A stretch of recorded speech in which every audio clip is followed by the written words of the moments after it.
Uh, my name's Manini Nganga George, mkazi wa Molo constituency, specifically Elbagon. Today I feel it is good to mention a thing or two on what is happening in this country, Kenya, our country, our beloved country. We have been given a political agenda, and this political agenda has been set by an individual. And this political agenda has been going on for the last couple of years. And this agenda comes in tidbits, and every other day we have an agenda, if not a sub-agenda, that we are discussing, we are hotly contesting. And after that, when that is done and dusted, then another one is set immediately to succeed this agenda that has just closed. Consequently, it appears as if Kenya has been on a roller coaster, a political roller coaster. And if you look at the latest happenings, like the well-orchestrated political impeachment of a deputy president in Kenya, who was in the ballot with the president, meaning he too was elected by the people. This deputy president has finally been impeached. And the government that has impeached him is the same government he fought tooth and nail for its formation. And he risked everything for the formation of that government. The same government has now not only alienated him, but it has finally impeached him. And apparently is being pushed outside the political circle of this country. This same government is so courageous that it has now risked its own political limbs by going headlong into this impeachment, and this impeachment is couched in divisions, regional divisions. The impeachment was carried out as a major priority, whereby his friends were used to isolate him and to throw mud at him, drag his character and name through the mud, risking the loss of 47% of the total votes that formed the current government in 2022. Well, we can say, as the French do, the French say, c'est la or c'est la vie, meaning that's life. That's political life. But is it so, really? Is the unity of this country in doubt or in question? Or is it at risk? If you look at that impeachment, which of course is now behind us, we are now on a new agenda. You will find that it was well calculated, such that even the appeal and the other cases that the impeached deputy president had taken to court have all been given a new date, late January 2025, making the whole thing irrelevant in the sense that it has been overtaken by time and it has been taken by events. And when one looks at what is happening in this roller coaster, you remember some things that you have heard in passing. For instance, we have heard other things. Mambo bado. Mambo bado. We have heard niliwawarn. Ni upanga niliopewa, sio wa kukatakata mboga. Mimi sijawahi sikia mambo ya watu kupotea in reference to abductions and the disappearances of people. We go ahead and see and look at the coronation of the current selected deputy president. And like court poets before him, in the likes of Peter Olo Aringo before him, when he was sworn, the first thing that he did was to swear allegiance to the president. I thought what he should have done was to swear his allegiance to the Constitution of Kenya. If you look at our parliament, it is literally in disarray. And if you look at what is happening in that parliament, after a heated and full house during the impeachment, today the majority leader is crying because there is no quorum in parliament. Nothing. They cannot discuss anything, they cannot pass anything because there's no quorum.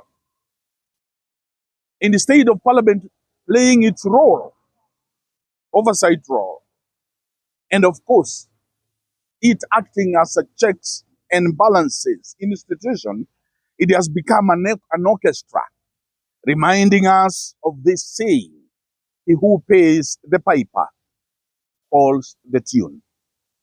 Of a truth, the mountain is rumbling.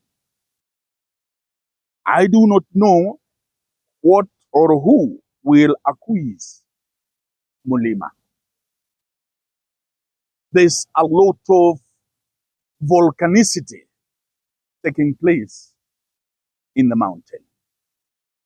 The volcano is cooking. It is stewing. And the truth of the matter is that the mountain is not happy.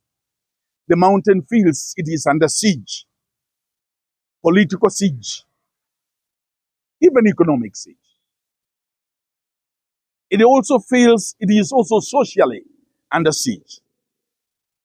Because you see, the mountain feels that it can no longer worship freely in what they believe in. They cannot gather and sing their songs. They cannot gather and dance their dances freely. What is happening? What is it? If you look at the demolitions that took place along Nairobi River, along Madari River, the demolitions were done ostensibly because the buildings were on riparian land. But what is interesting is that a few days later, after the demolitions, the same government that supervised the demolitions went to that site and said loud and clear that the space that these demolitions have taken place will now be used to put up what we are calling free housing or something. How do you demolish houses or buildings to replace them with other buildings? You replace the private demolished buildings and replace them with government, so-called government buildings to accommodate people. If you look at who supervised the demolitions, was in the Ministry of Interior involved? Who was in charge of the Ministry of Interior at that time? Ah, one asks this question. Why weren't there other demolitions taking place in the city? In places like Kangemi, where previously we saw and witnessed a city father allocate a riparian land, in actual fact, a dam area, to his people to put up houses. But we have not seen these houses being demolished. Why? This dam was supplying fresh water to Nairobi. Ah, if you look at what is happening in the country, one feels that, or one gets an impression that this plane, this passenger plane, is on autopilot. And actually, the pilot has left the cockpit and is now at the back, talking or chit-chatting with and entertaining the passengers. As I said earlier, the French would say this: "Tout sera, sera." Whatever will be, will be. And you look at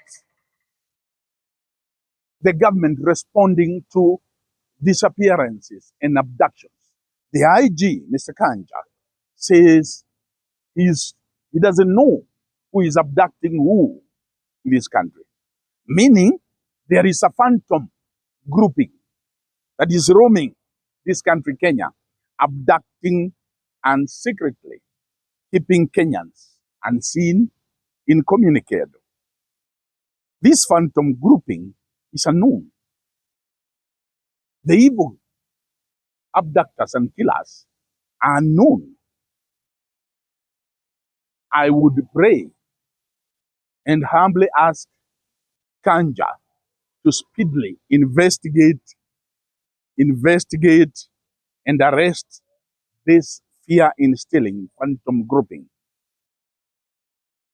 so that we eventually get to know who they are and how many actually in number they have abducted and killed. Kanja says during the demonstrations or later, 495 police officers were injured, of course, assumedly by the demonstrators.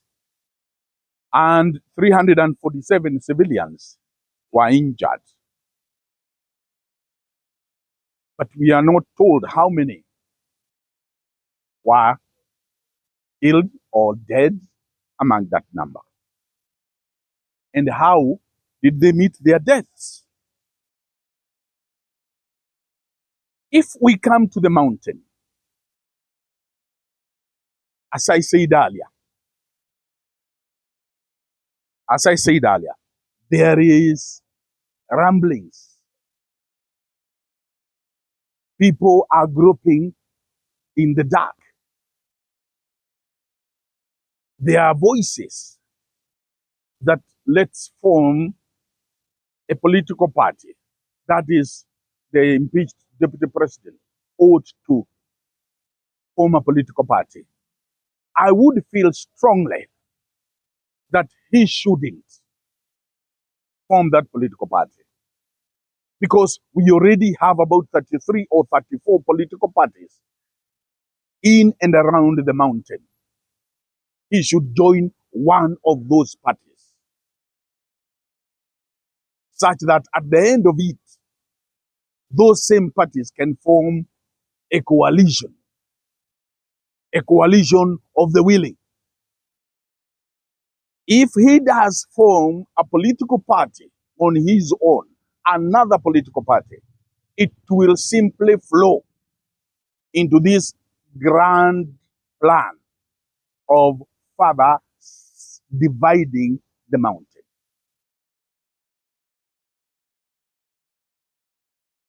On the question of the mountain supporting the recently coronated deputy president, I also take the same feeling. I have the same feeling, whereby if again we start saying or arguing that we should or we ought to all of us rally behind the recently coronated deputy president simply because he's coming from the mountain, we will simply be going into that trough to eat and drink from that trough that has already been made for us. And we would have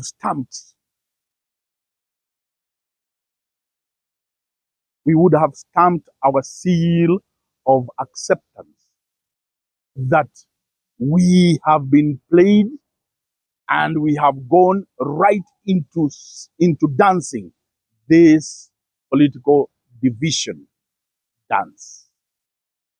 That's my feeling. That's my take. Thank you very much.